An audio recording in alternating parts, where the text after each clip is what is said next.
வணக்கம் ஜி. இன்னைக்கு எந்த டாபிக் பற்றி பேச போகிறோம்? சிஜேபி, அப்புறம் இன்னைக்கு நம்ம நாட்டில் போயிட்டு இருக்கிற ப்ரொட்டஸ்ட்டு. சிஜேபியோடைய முழு விளக்கம் என்ன? சிஜேபிங்கிறது காக்ரோச் ஜனதா பார்ட்டின்னு வச்சுருக்காங்க. ஸோ அது எப்படி ஆரம்பிச்சது அப்படின்னு பார்த்தீங்கன்னா, நம்ம சீஃப் ஜஸ்டிஸ் ஆஃப் இந்தியா, அதாவது சூரியகாந்த் அவர்கள் வந்து ஒரு கேஸ் நடந்துட்டு இருக்கும்போது ஒரு விஷயத்த வந்து மேற்கோள் காட்டி பேசுகிறாங்க ஒரு கேஸில். என்ன அப்படி சொல்கிறாங்க அப்படின்னா,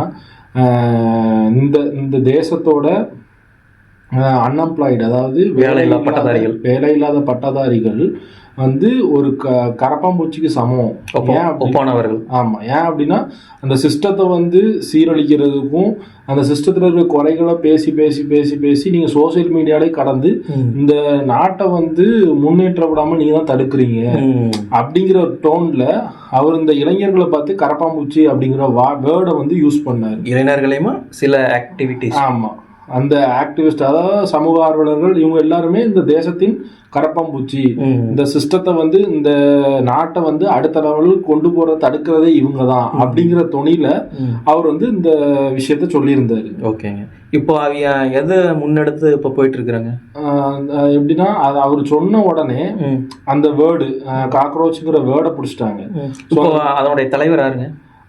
அபிஜித் அப்படிங்கிறவர் தான். அதாவது சொல்ல வர என்னன்னா, அந்த வேர்டு கரப்பாம்பூச்சி அப்படிங்கிற வேர்டை பிடிச்சிட்டு காக்ரோச், ஸோ அந்த வேர்டு எடுத்துட்டு காக்ரோச் ஜனதா பார்ட்டி அப்படின்னு. ஜனதா பார்ட்டினா இந்தியா முழுக்க பிரபலமான பேரு. அதுக்கு முன்னாடி காக்ரோச்.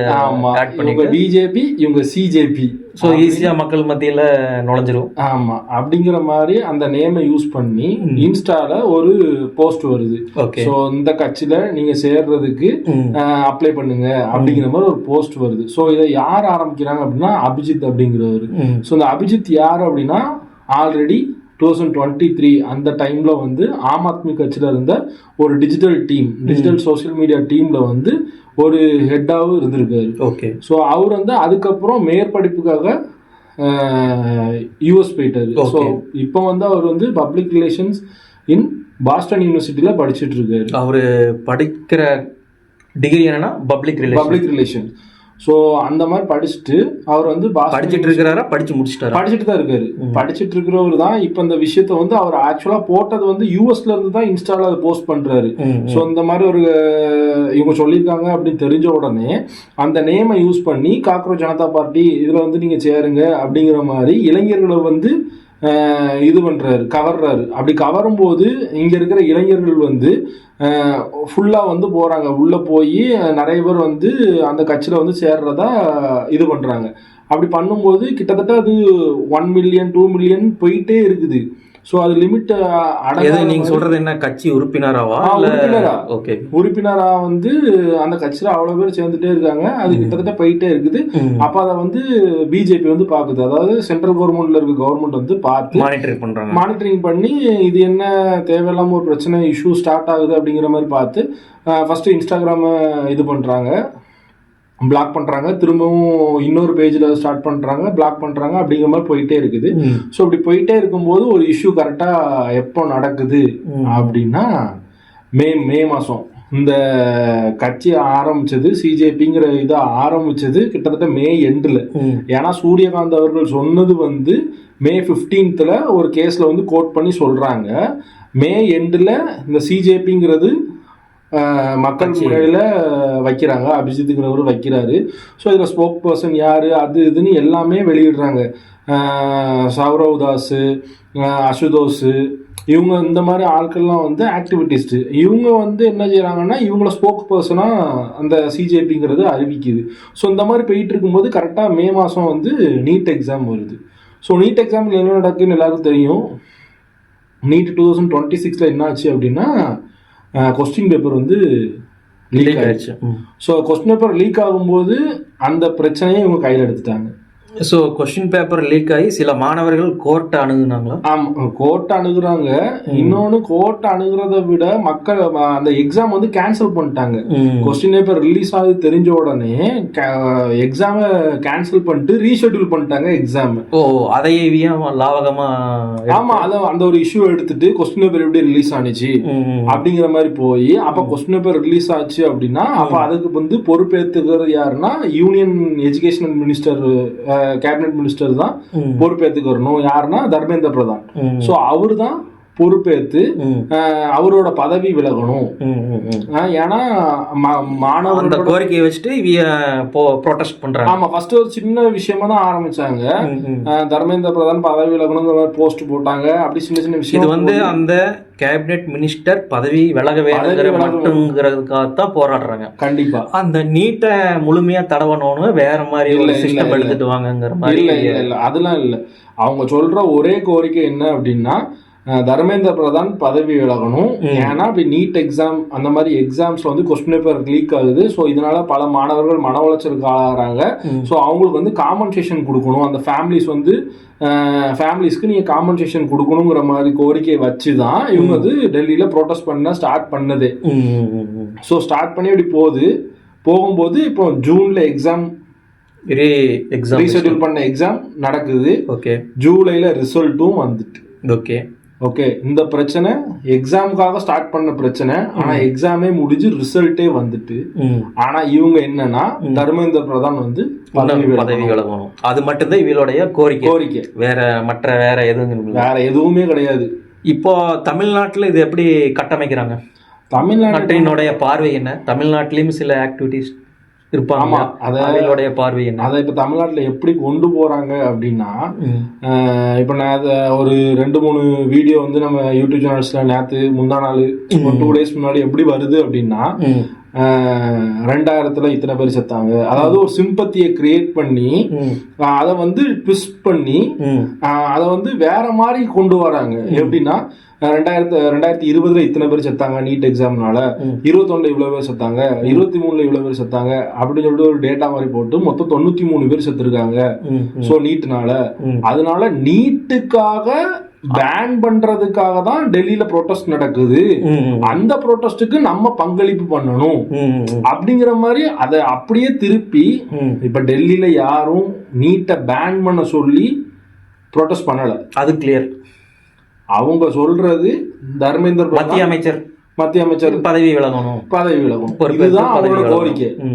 ஆனா இவங்க அதை அப்படியே மாத்தி நீட்டை பேன் பண்ண சொல்லிதான் இவங்க போராடுறாங்க. அதுக்கு நம்மளோட பங்களிப்பு வேணும் அப்படின்னு இது மெயின் ஸ்ட்ரீம் மீடியாவே சொல்ல ஆரம்பிச்சிட்டாங்களா? மெயின் ஸ்ட்ரீம் மீடியா சொல்லும் உண்மைதான். ஏன் அப்படின்னா இங்க உள்ள மெயின் ஸ்ட்ரீம் மீடியா எப்படி இருக்கு அப்படின்னா, யூடியூப்லயும் ஃபேஸ்புக்லயும் சோசியல் மீடியாலயும் வர்றதை தான் நெக்ஸ்ட் ஸ்டேஜுக்கு கொண்டு போறதுக்கு தான் மெயின் ஸ்ட்ரீம் மீடியாவே இருக்குது. ஸோ இப்பதான் ஸ்டார்ட் பண்ணிருக்காங்க. இப்போ ஒரு 2 days தான் இந்த பிரச்சனை போயிட்டு இருக்கு. இந்த கட்டமைப்பு தமிழ்நாட்டில் இருக்க யூடியூப் சேனல்ஸோ தமிழோட இன்ஃப்ளூயன்சர்ஸ் இன்ஸ்டா இன்ஃப்ளூயன்சர்ஸோ இந்த கட்டமைப்பை அப்படியே கொஞ்சம் கொஞ்சமா மாத்தினாங்க. இது மாத்த அடுத்த ஸ்டேஜுக்கு எங்க போகும் அப்படின்னா, அந்த சில வீடியோல சொல்றாங்க நார்த்ல வந்து நம்ம ஜல்லிக்கட்டு ப்ரோட்டஸ்ட் பண்ணும்போது நார்த்ல இருந்து நம்மளுக்கு சப்போர்ட் பண்ணல. ஆனா இப்போ நார்த்ல வந்து நமக்கு தேவையான ஒரு விஷயத்துக்காக ப்ரோட்டஸ்ட் பண்றாங்க. அதனால நம்ம அதுக்கு சப்போர்ட் பண்ணணும் அப்படிங்கிறாங்க. சோ இந்த மாதிரி ஸ்கிரிப்டவே மாத்துற மாதிரி இருக்குது. கரெக்ட். ஏன்னா அங்க நடக்கிற போராட்டம் வேற ஒரு இஷ்யூ, வேற ஒரு கோரிக்கையை முன்னிறுத்தி. ஆனா இவங்க சொல்றது வேற ஒரு விஷயம். அவங்க நீட்டை பேன் பண்ண சொல்லவே இல்லை. இவங்க வேற மாதிரி சொல்லி அதை இங்க வேற மாதிரி இஷ்யூ ஆக்கி இப்ப அந்த ஜல்லிக்கட்டுங்கிற வார்த்தைய உள்ள கொண்டு வராங்க. ஏன் அப்படின்னா ஆளுங்கட்சி தமிழ்நாட்டில் இருக்கிற ஆளுங்கட்சிக்கு ஒரு அழுத்தம் கொடுக்கும். கரெக்ட். என்னன்னா இப்ப ஜல்லிக்கட்டுங்கிற போது ஜல்லிக்கட்டு ப்ரொடெஸ்ட் பண்ண மாதிரி நம்ம இதை ப்ரொடெஸ்ட் பண்ணணும். நார்த்ல ஸ்டார்ட் பண்ணிட்டாங்க, இளைஞர்கள்லாம் நம்ம இதுக்கு இறங்கணும் அப்படிங்கிற மாதிரி இது பண்ண ஆரம்பிச்சிட்டாங்க. அப்படி இறங்குற போது ஆளுங்கட்சி கம்முன்னு இருக்காது. போலீஸ் பவரை விட்டு இளைஞர்களை வந்து கண்டிப்பா பிரச்சனை நடக்கிற போது விளக்கத்தானே பார்ப்பாங்க. பிரச்சனைய ஸ்டார்ட் பண்றாங்க. அது எந்த லெவல்ல போகும், இல்ல ஸ்டார்டிங்லயே போகுமா போவாதா, இல்ல பிரச்சனை போகுமா, இல்ல இதே ஸ்டேஜ்ல இப்படியே முடிஞ்சிருமா, இதை மெயின் ஸ்ட்ரீம் மீடியா கையில எடுத்தாதான் இதோட வீரியம் அதிகமா கலர் வந்து சேஞ்ச் ஆகும். சோ இது இப்படி இப்ப நான் சொல்றது ஸ்டார்டிங் ஸ்டேஜ். ஒரு 4-5 யூடியூப் சேனல்ல தான் இப்படி வீடியோ வந்துகிட்டு இருக்கு. இது அப்படி போக போக போக இன்க்ரீஸ் ஆகி ஒரு 3 daysல என்ன ஆயிரும்னா அப்படியே டோட்டலா இது பேன் நீட்டுன்னு தான் வந்திருக்கு அப்படின்னு சொல்லிட்டு எல்லாரும் போய் ஜல்லிக்கட்டுக்கு உட்கார்ந்த மாதிரி போய் உட்கார்ந்தா போலீஸை விட்டு எல்லாத்தையும் விளக்குற போது அடிதடி நடந்தா அரசாங்கத்து மேல ஆளுங்கட்சி மேல வரும். அது நெக்ஸ்ட் ஸ்டேஜுக்கு அதான் போகும்.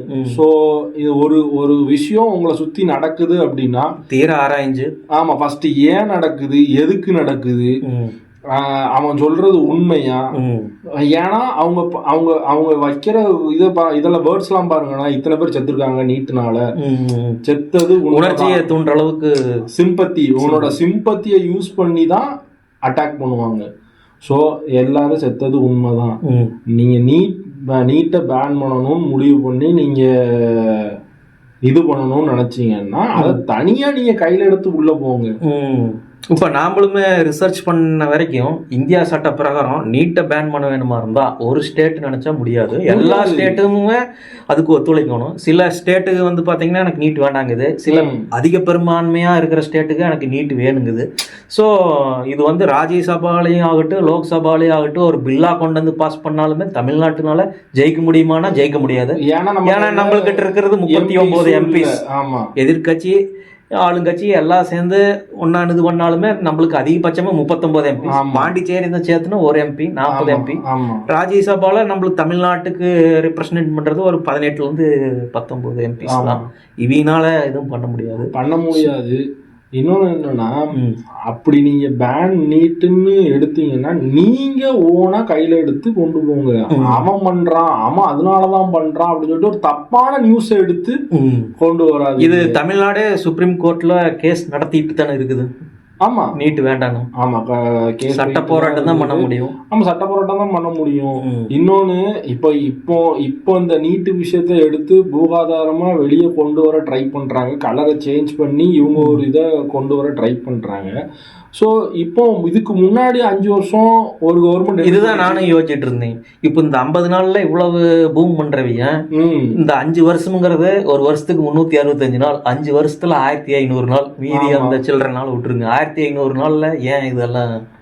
அது இன்னொன்னு அவங்க அதை ஒரு கோரிக்கையா வச்சுதான் எலெக்ஷன்ல 2021 வின் பண்ணாங்க. உதயநிதி என்ன சொன்னாரு? நீட் பேன் பண்றேன். எனக்கு அதோட சூழ்ச்சி தெரியும், எனக்கு அதோட ஃபார்முலா தெரியும், என்னால அது பேன் பண்ண முடியும், நான் வந்து உடனே கையெழுத்து அதுக்கு தான் போடுவேன் அப்படி இப்படின்னு மக்களோட சிம்பத்தியை கிரியேட் பண்ணி ஓட்டை வாங்கி நீங்க 5 வருஷம் வந்ததுக்கு அப்புறம் என்ன சொன்னீங்க? இல்ல நாங்க சட்ட போராட்டம் தான் பண்ண முடியும், எங்களால அழுத்தம் தான் கொடுக்க முடியும்னு சொன்னீங்க. அப்ப இவ்வளவு நாள் இல்லாத நீங்க திரும்ப அதை கையில தூக்கிட்டு வர்றது கொஞ்சம் இது வேற ஸ்டேஜுக்கு கொண்டு வர்ற மாதிரி எனக்கு ஒரு 2 டேஸா தோணிக்கிட்டே இருக்குது. நானும் அப்படித்தான் யோசிக்கிறேன். ஆளும் கட்சிக்கு அதுவும் மெயினா இந்த விஜய் நடத்துற ஆட்சிக்கு நிதி கொடுக்கணும், நெருக்கடி கொடுக்கணும், மக்கள் மத்தியில வந்து பாப்புலரா இருக்கிறத வந்து குறைக்கணும். இப்ப போலீஸ் வந்து ஒரு கூட்டத்தை அடிதுடியில தான் கலைக்கும். கண்டிப்பா ஒரு கூட்டம் நடந்தா போலீஸ் கண்டிப்பா அடிதுடி நடத்தாம எல்லாம் கூட்டத்தை வளர்க்க முடியாது, எந்த கூட்டமா இருந்தாலுமே. அதனால வந்து மக்கள் மத்தியில வந்து அன்பாப்புலர் ஆவாரு. அந்த பாப்புலாரிட்டியை குறைக்கிறது தான் இந்த வேலை. அப்படி மீறி போச்சுன்னா சட்ட ஒழுங்கு பிரச்சனைன்னு காட்டி இவி வந்து பிஜேபியோடைய நெருக்கமாகிற மாதிரி எல்லாரும் பேசிட்டு தான் இருக்கிறாங்க. டிஎம்கேவும் பிஜேபியும் நெருக்கமா இருக்குதான்.